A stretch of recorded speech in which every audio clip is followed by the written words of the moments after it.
Alhamdulillah Alhamdulillahilladzi rasa'a masnu'atihi bidurri hukmihil balighah.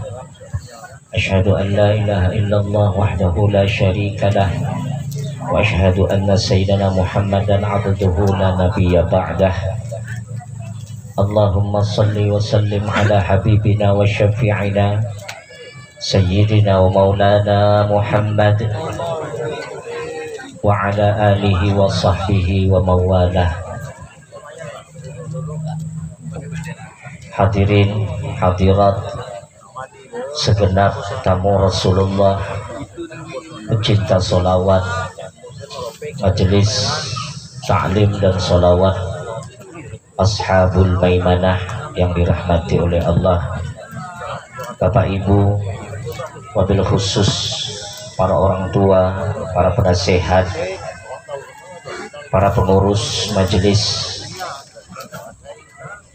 Tentu juga ada hadirin hadirat undangan yang pada malam hari ini Allah kumpulkan kita semua dalam satu majelis, dalam satu rumah. Bu, nah dengar nggak saya ini?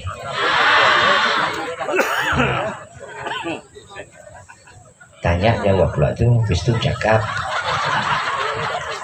Malam hari ini, Bu, Allah kumpulkan kita semua dalam satu rumah, yakni rumah dari Bapak Abdul Wahab beserta Ibu, dua-duanya jemaah kita. Dan rumah ini malam hari ini, kebetulan ini bulan Rabiul Awal, digelar pulalah Maulidin Nabi Muhammad sallallahu alaihi wasallam. Maulid itu perayaan milad, perayaan kelahiran yang dirayakan maulud. Saya kalau di atas pentas masih banyak kosong, daripada sempit-sempit. Orang tua boleh naik di atas, banyak, masih banyak pantas. Kalau perlu bawah nih ibu-ibu ya semua. Muat lah, bisa 3 sub nih. Silakan naik. Sian ibu-ibu mungkin ada yang tidak dapat tempat di sana. Malam ini ada 2.000 lebih saya tengok jemaah datang. Iya, nasi disiapkan tuh 2.000 saya tanya. Telur tu, harga telur tu 2.000. Jumlah tu nasi tak tahulah. Bu, ada ulama kita berkata, ma min baitin aw mahallin quri'a fihi maulidun nabi sallallahu alaihi wasallam illa habbathumul malaikah wa ghasyiyat alaihimullahu rahmah. Artinya, tidaklah satu rumah atau satu lokasi, satu tempat dibacakan di dalamnya Maulid Nabi Muhammad sallallahu alaihi wasallam seperti kita tadi yang dipimpin oleh Kakanda Kusmaihani dan kawan-kawan dengan tar rabananya, dibacakan maulid seperti itu. Sejarahnya juga sebelum kita berdiri tadi dibaca, itulah maulid. Dan hakikat sejatinya maulid itu mahal qiyam tadi. Tapi saya belum bahas mahal qiyam. Apabila satu rumah itu atau satu tempat itu dibacakan maulidin Nabi Muhammad sallallahu alaihi wasallam di dalamnya, maka tempat itu akan diturunkan malaikat, berturun-turunan malaikat yang di dataran bumi ini berdatangan, yang di langit berturun-turun. Dah itu Allah pula mencurahkan rahmat di sebuah rumah itu atau di sebuah tempat itu apabila dibacakan maulidin Nabi Muhammad sallallahu alaihi wasallam. Allahumma shalli ala Muhammad. Kenapa begitu? Karena sesuatu yang terhubung dengan Nabi Muhammad sallallahu alaihi wasallam itu, maka dia akan mulia. Kalau mau orang memuliakan kita, orang hormat dengan kita, naik derajat kita, naik pangkat kita, banyak naik gaji kita, banyak anak kita, banyak rezeki kita, hubungkan ya selalu dengan Nabi Muhammad sallallahu alaihi wasallam. Terlalu tajam mic saya ini, Bang teknisi. Hubungkan selalu dengan Nabi Muhammad sallallahu alaihi wasallam. Jangankan manusia, Pak Bu, sebongkah batu tu, kalau dia ada hubungan dengan Nabi Muhammad sallallahu alaihi wasallam, maka mulia batu tu. Ramai orang pengen tengoknya. Sepasang sendal kalau pernah berhubungan atau terhubung dengan Nabi Muhammad sallallahu alaihi wasallam, terkait dengan beliau, sendal tu mulia. Tahan orang jauh-jauh pergi nengok sendal tu. Karena sendal itu pernah dipakai Nabi Muhammad. Sebatang pohon kurma, tempat Nabi pernah bersandar khutbah, sampai nangis pohon kurma itu digantikan dengan mimbar yang baru. Pohon kurma itu sampai sekarang ramai orang berbondong-bondong nengok pohon kurma itu, karena terhubung dengan Nabi. Apalah pohon kurma? Sebatang pohonnya, tak ada manfaat, tak ada kemuliaannya. Tetapi karena terkait dan terhubung dengan Nabi Muhammad sallallahu alaihi wasallam, maka menjadi mulia. Rabiul Awal ni bulan apa, Bu? Bulan biasa, Pak. Bukan macam bulan haram, bukan pula macam bulan Ramadan. Bulan haram tu saya pernah sampaikan, kalau satu kebaikan kita buat di bulan haram, 10 lipat ganjarannya sebanding dengan bulan Ramadan. Kalau bulan Ramadan satu kebaikan 10 kali lipat lebih banding daripada bulan haram. Tapi Rabiul Awal bulan biasa, samalah dengan Rabiul Tsani, sama pula dengan Jumadal Ula, Jumadas Tsaniyah, sama dengan Sya'ban. Tak ada istimewanya bulan Rabiul Awal. Tetapi menjadi istimewa, tengok Maulid di mana-mana umat Islam berkumpul. Bulan Rabiul Awal, putih-putih di gang serumpun. Bulan Rabiul Awal, putih-putih di kuburan. Malam ini umat Islam semua berkumpul, suku-suku mengadakan maulid. Ada yang pakai duit, tahan berhabis. Nasi beseknya ada duit. Ini ada duit tak ni? Ada. Ada satu kampung duit merah-merah dalam setiap besek nasi. Paham tu? Gantung-gantung duit macam ini. Untuk apa menghabiskan seperti itu? Karena ingin menghubungkan dengan Nabi Muhammad. Rabiul Awal jadi meriah, Rabiul Awal jadi mulia, jadi bagus di mata kita semua. Karena di bulan Rabiul Awal itu terlahir Nabi Muhammad. Siapa yang lahir bulan Rabiul Awal? Ada tak lahir bulan Rabiul Awal? Kalau saja lahir bulan Rabiul Awal, tidak ada pengaruh terhadap bulan itu. Jadi semua yang terhubung dengan Nabi menjadi mulia. Kalau kita ni mau mulia, selalulah terhubung dengan Nabi Muhammad sallallahu alaihi wasallam. Terhubungnya macam mana pula caranya tu, Pak Ustaz? Terhubung dengan Nabi Muhammad tu, kita ni dah salah satu contoh. Mulut kita ni sekarang ni saya tengok jemaah Sahabul Maimanah ni jadual dah tak tentu malam. Malam apa yang hantam, kan? Dulu tertib masih malam Rabu, malam Sabtu, ini dah tak tentu malam. Besok selawat lagi di Balai Lestari, hampir tiap malam. Bapak-bapak ya di Balai Lestari selawat lagi, hampir tiap malam. Mulut ni selalu menyebut Nabi Muhammad. Kalau kita ni cinta dengan Nabi Muhammad, orang yang cinta dengan seseorang itu, dia pasti akan selalu sebut-sebut. Makcik Aina tu suka aku dengar suara. Kan dia suka dengan Makcik Aina. Maka tu meleleh dengar suara Makcik Aina. Kerana suka dengan Makcik Aina, mana yang dicakapkan, mana yang disebut-sebut.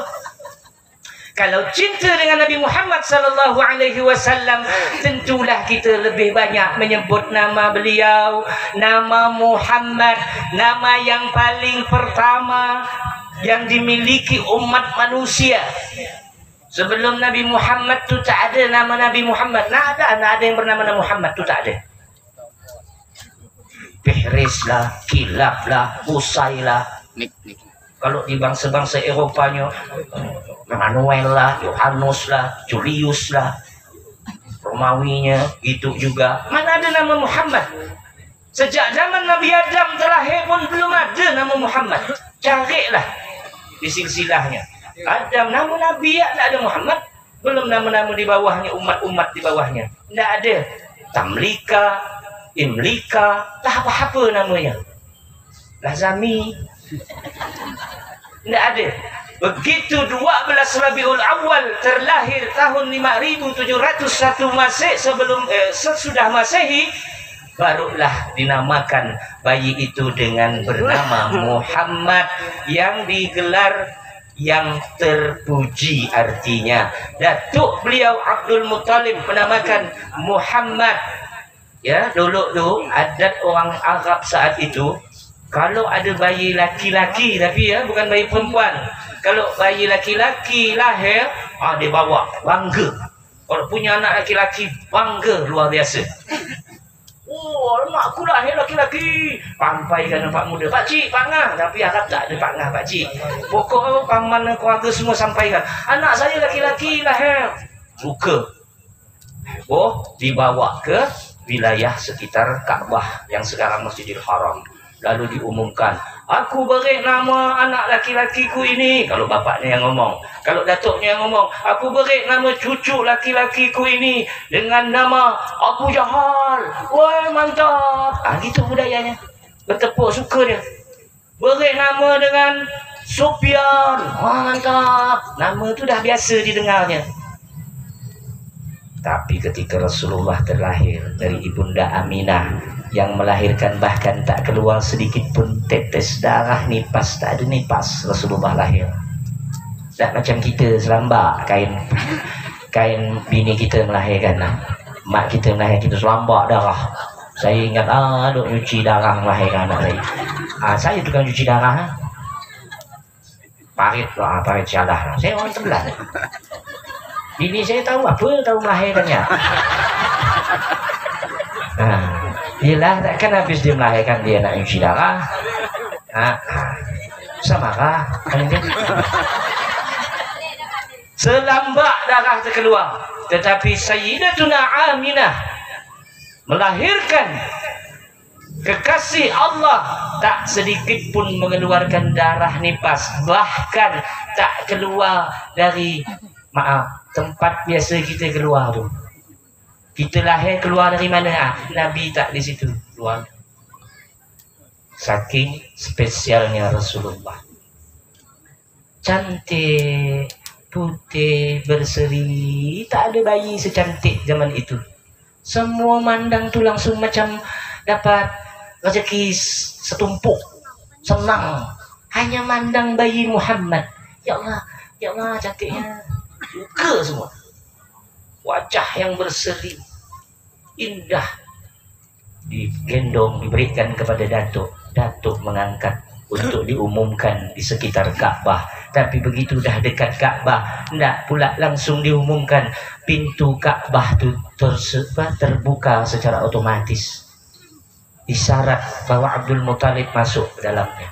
Masuk sang Datuk ke dalam Kaabah. Begitu masuk dalam Kaabah, di sanalah Allah mengilhamkan kepada Abdul Muttalib sang datuk, Sammihi bi Muhammad, beri nama bayi itu dengan Muhammad. Bukan datuknya ngarang seorang, apa cari di Google nama cucu macam mana. Zaman itu tak ada Google. Tetapi Abdul Muttalib sang datuk dapat ilham langsung supaya diberi nama dengan Muhammad. Keluar dengan yakin Abdul Muttalib dari Kaabah, mengangkat sang bayi, mengumumkan, kunamakan cucuku ini dengan Muhammad. Tak ada bertepuk, tak ada yang suka. Heran semua. Nama apa itu? Asing. Tak pernah ada yang memakai nama itu. Tapi maknanya cantik. Apa nama arti Muhammad? Terpuji. Maka kemarin saya bilang, punya anak Muhammad, yang anak mat. Tak tentu arti.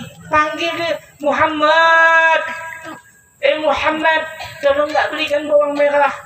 Wahai yang terpuji. Itu doa. Sehingga bahkan ketika nanti Nabi itu kelak sudah menjadi penyampai risalah, berhadapan dengan para musuh-musuh Allah, termasuklah Abu Jahal, mau menghina Nabi itu sakit, mau mencela Nabi itu susah.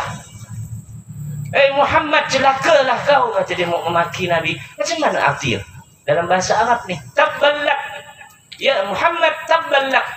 Macam mana dia nak artikan? Hai yang terpuji, celakalah kau. Macam mana arti macam itu? Bahasa macam itu nak ngomong. Manggil gak terpuji, tapi mencelakakan, sakit. Ini ndak di kampung kita ini nama Muhammad macam-macam gelar. Ada mat ayam, mat sapi, benar. Karena wajar mungkin ya, tapi tetap salah. Kan kebanyakan Muhammad, jadi itu diberi gelar. Mat ayam, mat sapi. Terakhir saya dengar kisah datuk saya, ada di kampung ni bernama Mat Tanjal. Jahat benar nama Mat Tanjal, digelari orang kampung ni. Dia tu baru kahwin, nama dia tu Muhammad juga, masuk kampung Tebelan ni, dapat orang Tebelan. Kalau dah tak ada gelar lagi, dah habis, dipanggillah Mat Tanjal. Itu dia marah, bersaju dengan datuk saya. Kata datuk saya, tak ada tak bisa nak negah orang kampung, nama orang kampung. Kata datuk saya, apalah Selama Syafi'i ini yang kita Fatihah tu, apalah kata datuk saya, Mat, ente tak usah marah wahai Muhammad. Kalau ente dipanggil Mat Tanjal tu berarti bagus. Kenapa? Kenapa pula bagus Pak Cik? Ini jahat nama tu. Kerana ente nanjal siamat-siamat yang lain di kampung ni. Berarti ente lebih hebat. Habis Muhammad siamat-siamat yang ada tu, ente nanjal. Makalah ente bergelar Mat Tanjal.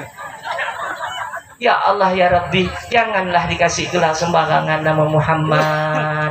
Kalau nama lain terserahlah, segala senoh, segala su'ud, segala apa boleh, tapi tidak pada Muhammad. Betul-betullah memanggil Muhammad, betul-betullah menyeru Muhammad, karena Muhammad itu terkait dengan sang pemilik nama Rasulullah sallallahu alaihi wasallam. Allahumma shalli ala Muhammad. Terakhir, kalau terhubung dengan Nabi Muhammad, dari nama ya kita sudah bergetar. Siapa yang menangis dalam selawat karena teringat ingin jumpa, rindu dengan Nabi Muhammad, atau minimal ingat dosa ya, nangis dalam selawat, ingat dosa, bukan ingat besok bahas nak makan apa, bukan. Tapi ingat dosa minimal, apalagi ingin rindu, ingin bertemu dengan Nabi Muhammad SAW dalam selawat. Kalau hatinya seperti itu, maka hatinya itu sudah dibungkus dengan mahabbah yang besar untuk Nabi Muhammad SAW. Beruntunglah yang meneteskan air mata. Kenapa? Berarti hati dia itu lembut, selembut-lembutnya. Kalau yang belum nangis tuh, tanyakan dirimu, ada apa aku ni? Banyak ke dosa aku ni? Ada apa dengan hati aku ni? Sekeras apa? Kok susahnya nangis untuk Nabi Muhammad? Bahkan sesuatu kalau dihubungkan dengan Nabi Muhammad, Masya Allah, andai kata saya pernah bilang, datang ada Nabi Muhammad ni duduk tengah-tengah kita, jangan coba-coba ngarap pengen bisa ngomong apapun. Sepatah pun kita tak akan bisa berkata-kata. Bayangkan Rasulullah ada di tengah-tengah kita, tak akan bisa berkata-kata. Kalau antum pun mimpi ketemu Rasulullah, tak akan sanggup antum cerita. Ya Allah, aku tarik malam itu. Kalau ketemu mimpi masih ketemu Syalau, Syahung, Syasung, masih bisa kita cerita. Kalau ketemu dengan Rasulullah, tak akan mampu kita. Betapa mulianya Nabi Muhammad. Dari awal, dari ujung kaki, ujung rambut, tidak ada celanya. Bahkan maaf, air seni, buang air kencing beliau saja itu banyak kemuliaannya. Bahkan ada sahabat yang sudah pernah meminumnya, sehingga Nabi sampai mengatakan, yang pernah masuk dalam badannya apa yang pernah dari badanku, maka dia diharamkan dari api neraka. darah bekam Nabi sudah ada yang meminumnya para sahabat. Kalau kita tidak bertemu dengan Nabi ini sudahlah. Tetapi ingat, bukan berarti kita bisa tak bertemu dengan Nabi ini kita berjauhan dengan Nabi Muhammad. Kita bisa sama derajat kita dengan para sahabat yang pernah kumpul dengan Nabi Muhammad, yang pernah bersanding, yang pernah makan minum bersama Nabi Muhammad, berperang dengan Nabi Muhammad. Kita pun bisa sama seperti itu dengan cara banyak-banyak menyebut nama Nabi Muhammad. Sebaik-baik menyebut nama Nabi Muhammad di mana? Bukan habis Muhammad, Muhammad, Muhammad, atau ya Sayyidi. Bukan, itu hanya menyebut, tak ada faedahnya. Hanya memanggil sama ya, saya manggil Ismail, Ismail, hanya memanggil saja begitu. Kalau menyebut nama, hanya menyebut nama itu Allah, zikir.